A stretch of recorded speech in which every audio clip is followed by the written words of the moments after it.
Well, it is 9 o'clock, so now is good enough as a time to get started. So, what this is going to look like is I am going to answer a couple of questions I've come up across myself.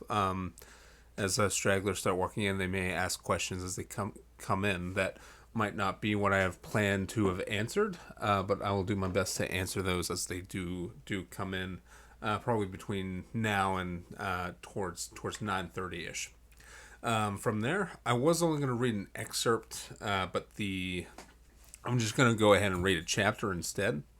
The chapter I have is really short. It's only about 300 pages long. So yeah, be excited for that. So the Holy Grail War, that's the title of the series. The first installment is book 1 coming out in 3 weeks from today.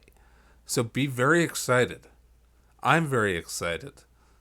I might not sound excited because I'm really tired, but that is beside the point. I'm still waiting on my 8th cup of coffee now. Remember, a cup of coffee a day keeps the funerals at bay.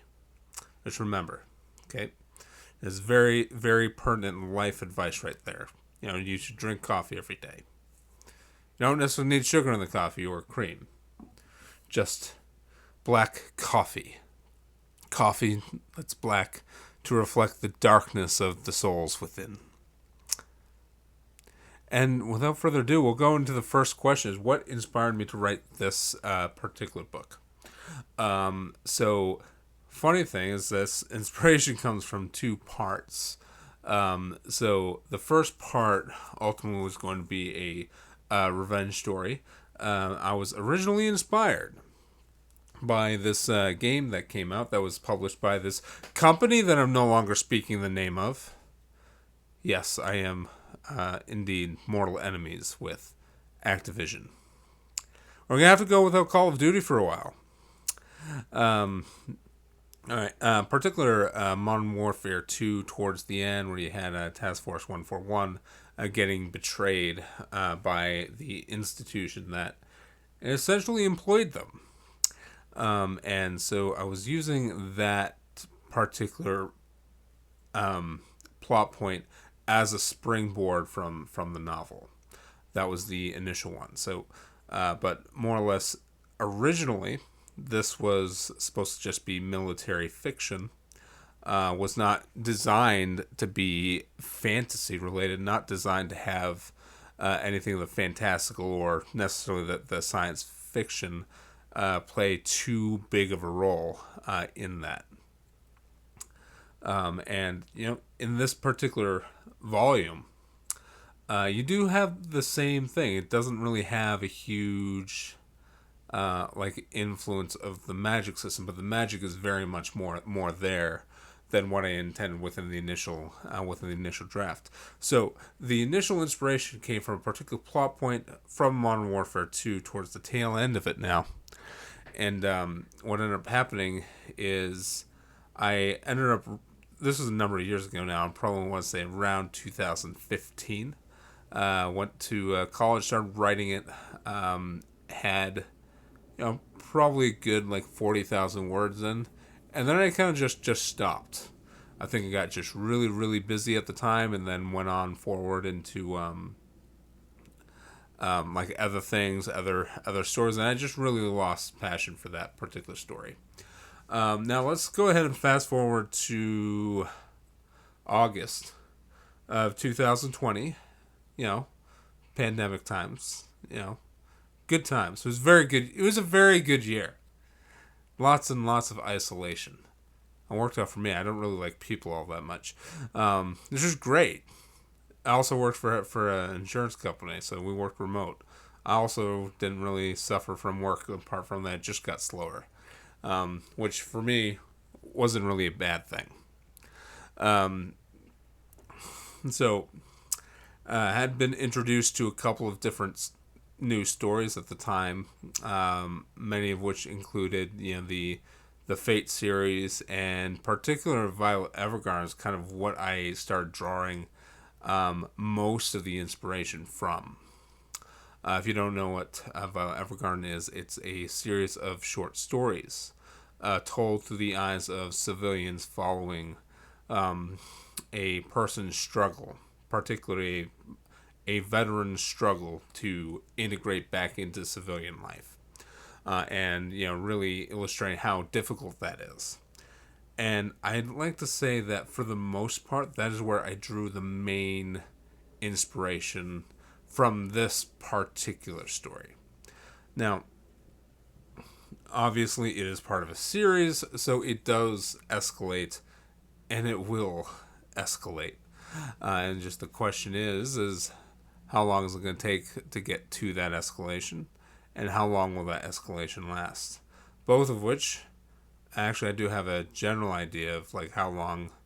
It's probably going to take a couple books just to get everything escalated with how everything's really going to fall into place. So that's going to be fun to try to work out. The second question is, what does the title mean? Well, the Holy Grail War, it's basically a chronicles of the Holy Grail War. And I don't want to give too much about that away because a lot of that can get into spoilers, because my goal here with the story is not to give you too much information. In fact, not only am I not intentionally not giving you enough information, I may be purposely misleading you. And that might be a conversation for another day.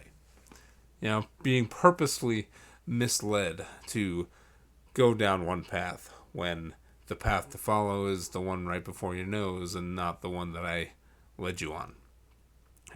But the title for the Hedgehog, which is really a focus on this particular volume, and it's a psychological anecdote. The psychological anecdote is, it's called the Hedgehog Dilemma. That's what psychologists use when they're talking about somebody, a human being who has a hard time trying to connect for a variety of different reasons. Now, the anecdote is with porcupines or hedgehogs with sharp quills on their backs. And during the winter, they want to get close, but they can't and they choose not to.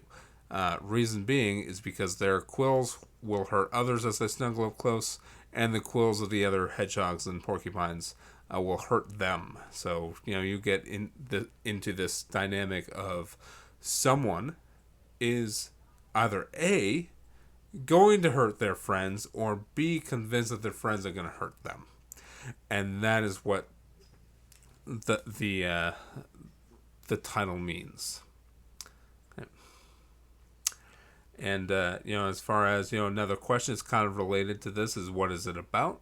This particular volume, it follows a veteran who, is a lot more complicated than just a simple veteran coming back from the war. But he struggles with making friends, wanting to make friends. He even at many times does not want to make friends, and quite frankly is kind of like Ove, and he from Frederick Bachman's novel, and he just doesn't want to be around people. He's just like that. He doesn't want to really he doesn't want to be around people because he is afraid that he'll hurt them, and he is he does not want to hurt others. Despite all the things that he did within the military, and that's kind of what this is about. That's the main plot line of this urban fantasy novel. Right. Next question is: was this main character inspired by a real person? No. No, I wouldn't say that he was inspired by a real person per se, as much as it being fictitious. There are many fictional characters that a lot of people will find you can compare him to. Main character's name is Ted Anderson. And I'm not going to tell you why I chose that name, because that, too, is a spoiler. And I'm not about spoilers. Okay. somebody already ruined Attack on Titan. I'm still upset about it. Um, so, so I can't tell you why I named him Ted Anderson, because there's a particular reason why it's named Ted Anderson, and that particular reason is a spoiler, and that doesn't even show up in this particular novel. It shows up in a different novel. All right, people that you can compare this to. Again, you could definitely compare it a little bit to Violet Evergarden. You can definitely compare the mannerisms to Captain Levi from Attack on Titan. So if you're not ready to see Attack on Titan go this year, you can pick this up and you'll get lots of Captain Levi. You know you want to. It's like when you're going down this, you're going to be basically reading Attack on Titan, but Captain Levi's the main character. Screw Aaron, okay? The guy's a jerk. I'll take Captain Levi any day. All right. Why did I choose self-publishing for this book as opposed to traditional publishing? So, a quick side note: I did, in fact, do a lot of queries for this book, both agents and small presses. The agents denied it. Again, I don't blame them, because this would have just been a very difficult sell on the publisher side anyway. Because this particular volume itself would be very difficult to place in a bookstore, because it isn't entirely clear where it would go. Okay, so there are strong literary elements to it, so somebody could definitely justify sticking it in the literary section. There's plenty of thriller and suspense stuff in this novel, so there's somebody could reasonably find it in the thriller section in the bookstore. There is enough magic and fantasy in this book to justify calling it fantasy and sticking it in the fantasy and science fiction section. And there, while it was unintentional at first, and that's actually a funny story, there is, I wouldn't call it a romance as much as a very intimate friendship between a man and a woman. The main character and he would say his heroine, not heroine, heroine. Is that how you pronounce it? I don't know. As you can tell, the 8th cup of coffee has not quite set in just yet. More on that later. Okay. All right. And back to the reason. That's just one of the reasons. It just being not very easily categorized. The second of which is, and when I queried, the agent said no. Some of the independent presses said yes, and I declined them. And part of it was the publishing contracts were not very clear with the smaller independent presses, and one of those being the fact that they were, they weren't going to promise that they were going to publish it. And this is something that I absolutely wanted clearance, and I wanted to be certain it was going to get published, because this story needs to be told. It does need to be out there, because it raises awareness for a particular problem that we have, especially here in the United States, with veterans that we have. So if you go on this, if you live in a big city like Boston, New York, you're going to see a lot of homeless people, right? That kind of goes without saying. And a good number of them are veterans. And those veterans who, sacrifice a lot, and, reality is we kick them to the curb. Just as we couldn't provide them the support that they needed to, make do with being able to have a functioning daytime job that they could keep, when not providing them the therapy or the counseling services that they need.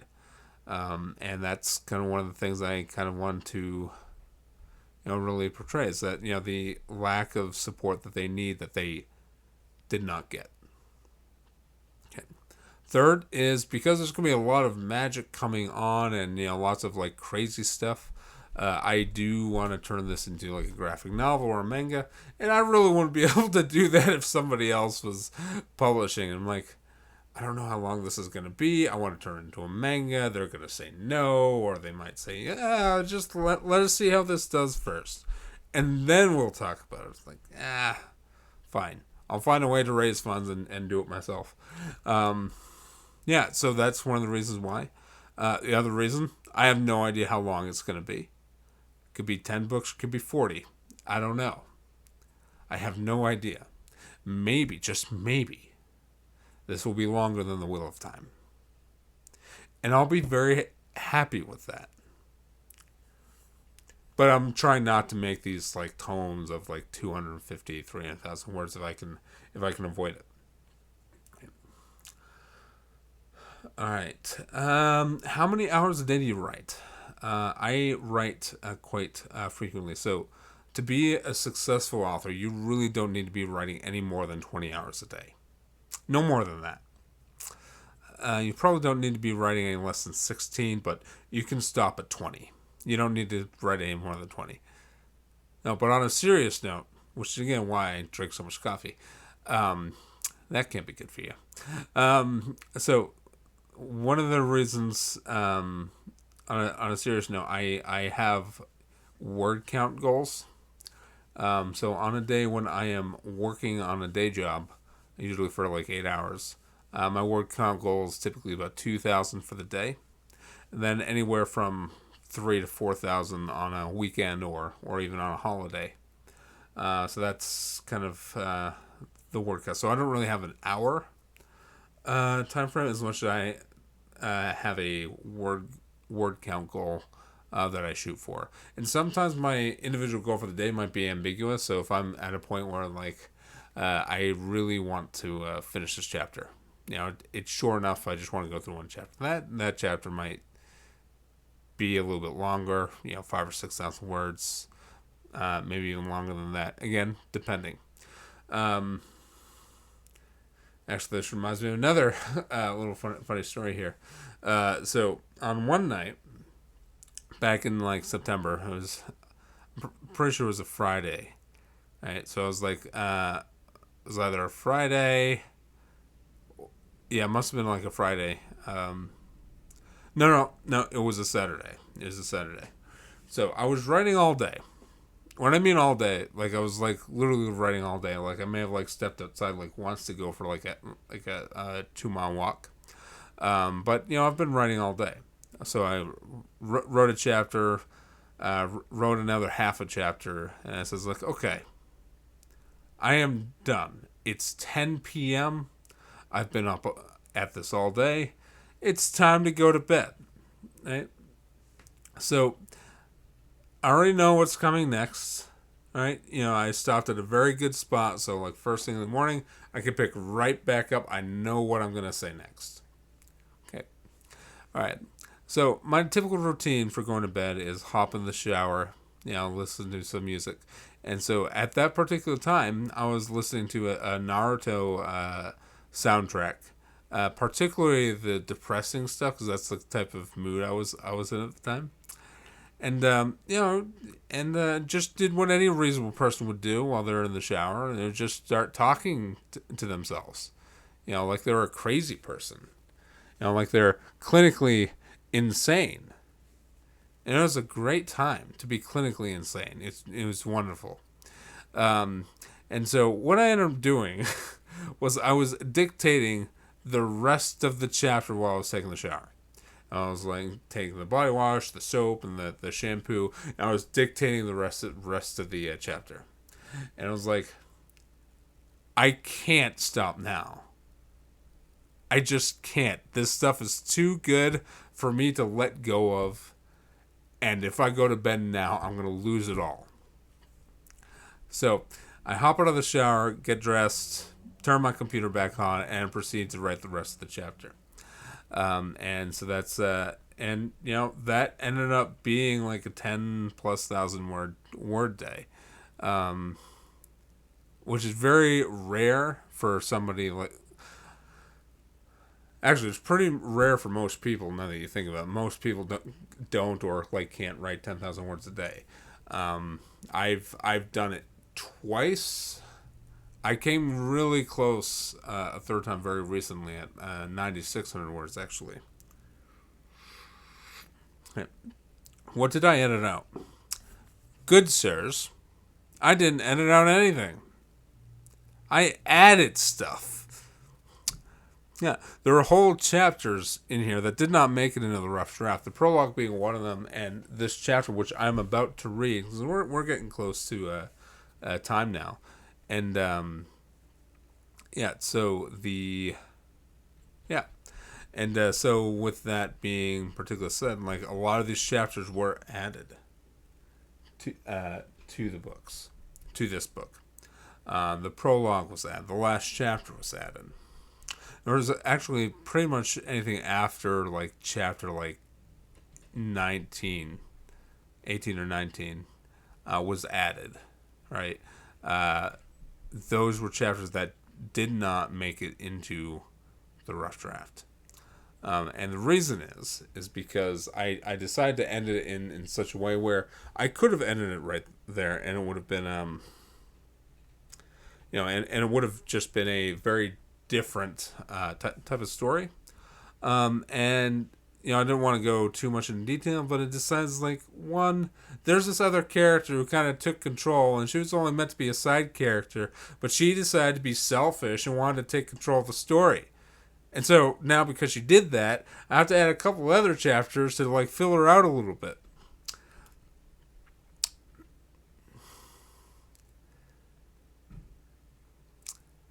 That's such a tragedy. I'm so sorry. But it has to be done. There's no other way. Okay. Alright, so do I have any other questions? I do. Okay. Alright. Let's see. What was the hardest scene for me to write? Now that question not coming up, that answer not coming up too easily. So I'm gonna rephrase that to, what was the hardest scene to edit? All right. Well, this is particular close to that. So I'm one of those writers who likes to listen to music while I'm writing, while I'm editing. I like music. Typically, I like anime soundtracks because they usually don't have lyrics to them. Or if they do, I can't understand a word what they're saying. That's probably going to change in a couple years because I'm slowly learning Japanese again. And then it's going to ruin it.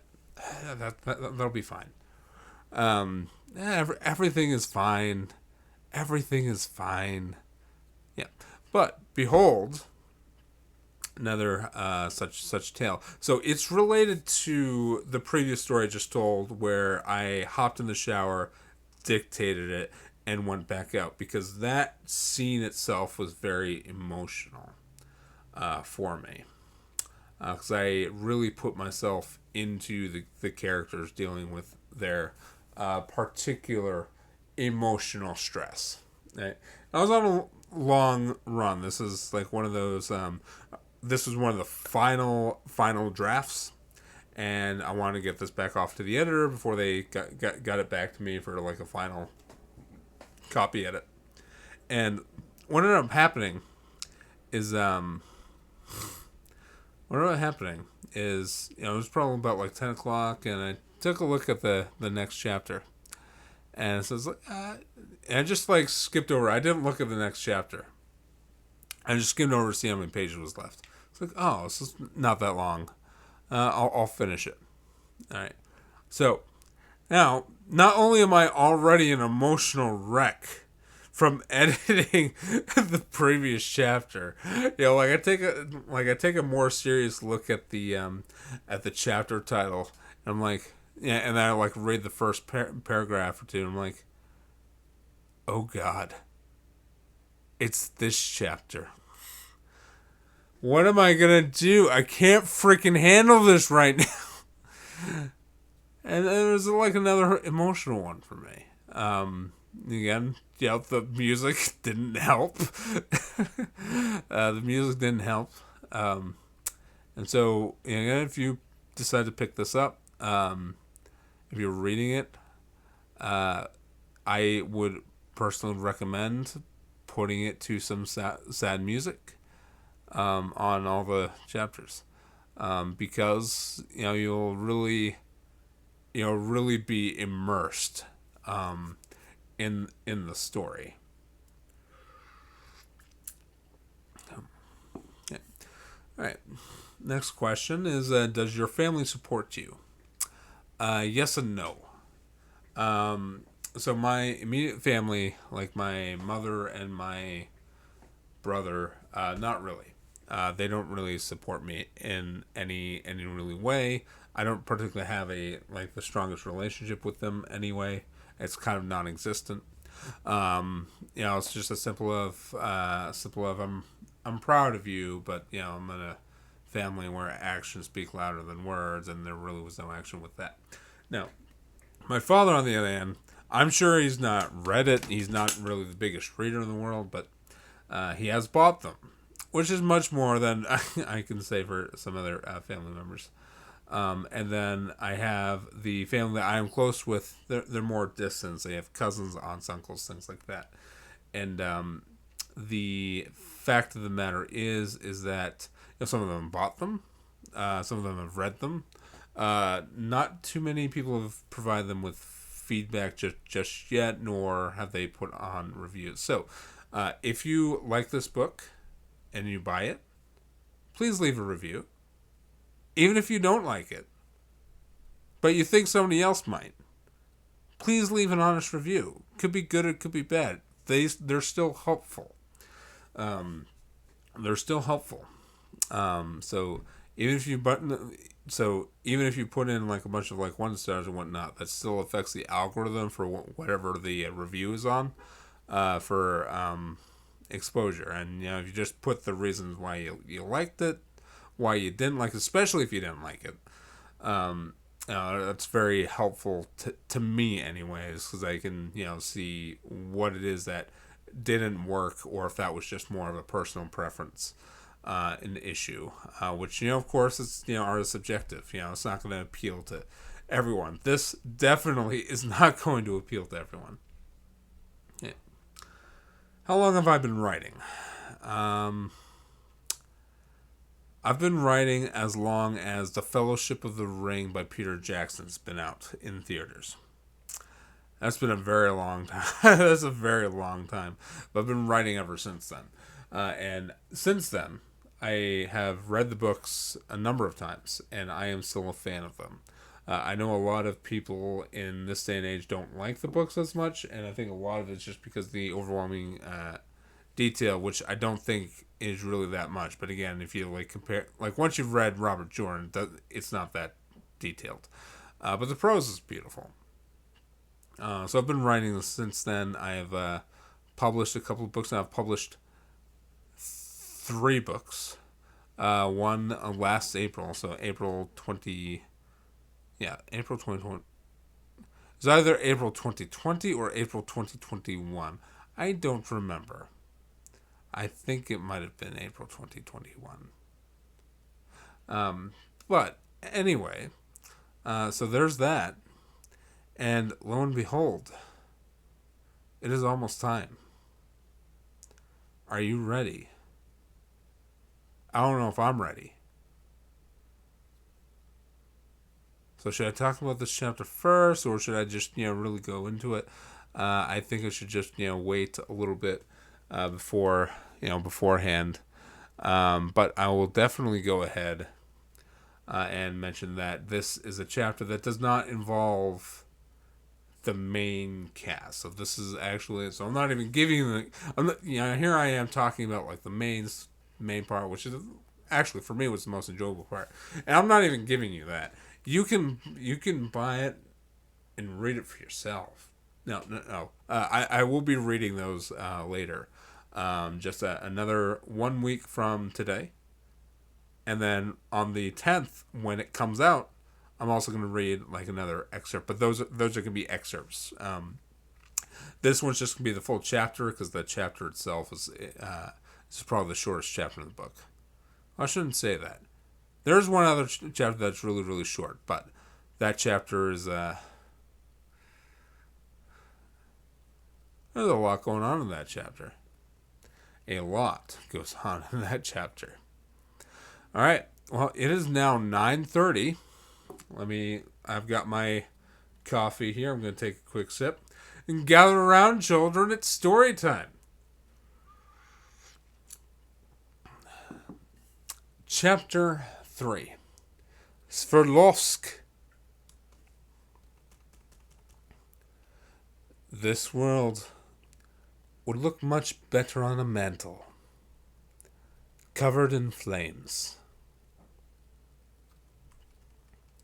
Major McCurdy sat in her office, a square, gray room with a large, thick window of bulletproof glass and an iron door. Her desk was also gray, but with a brown wooden frame. It was quiet, for sure, as it always was at 0400 MSK. She had all the solitude and privacy that could be afforded to her on the remote Sverdlovsk base. Though the location was above top secret, unknown even to Moscow itself.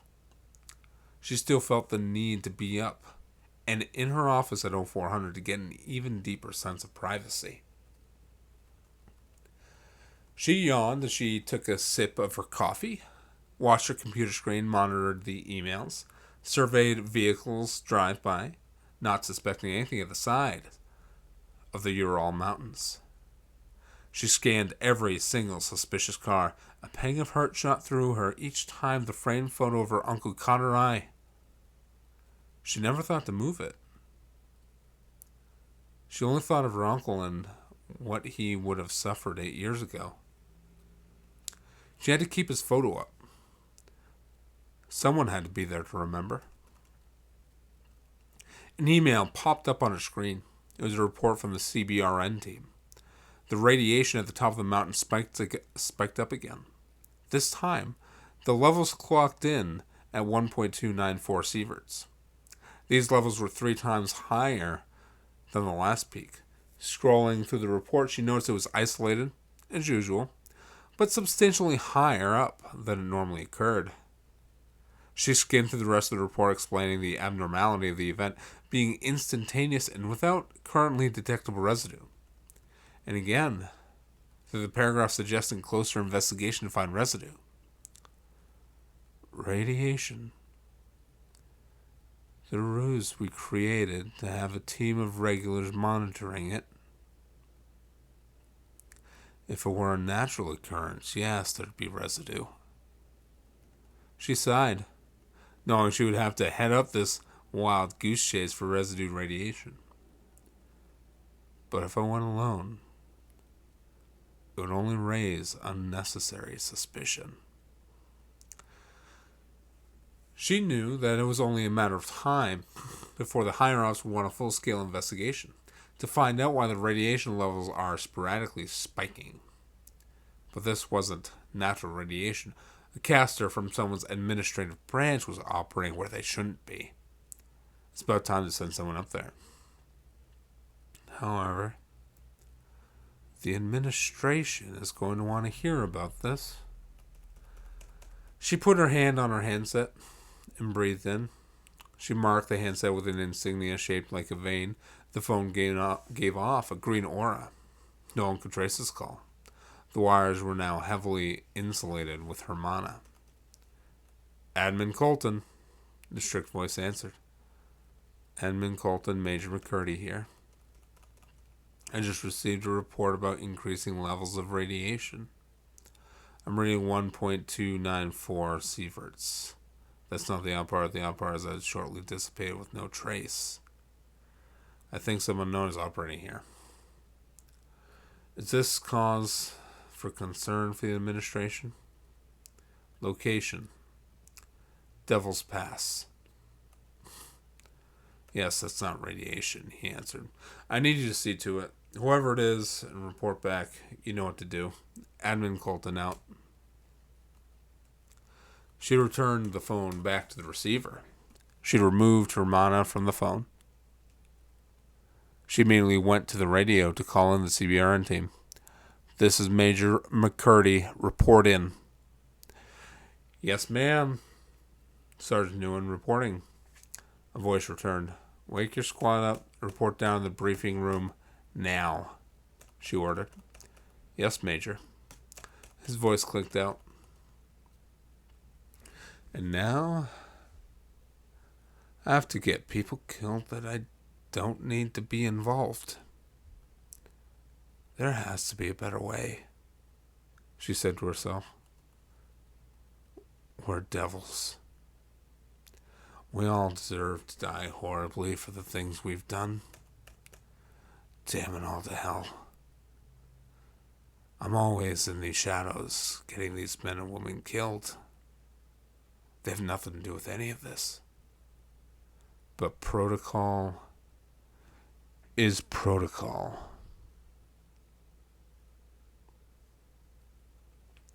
She sighed, breathing heavily as she brushed a hand through her hair. She put on her officer's cap on her head. She printed the most recent report. She put it in a separate file and walked out of her office. She briskly walked down the stairs and into the now empty briefing room.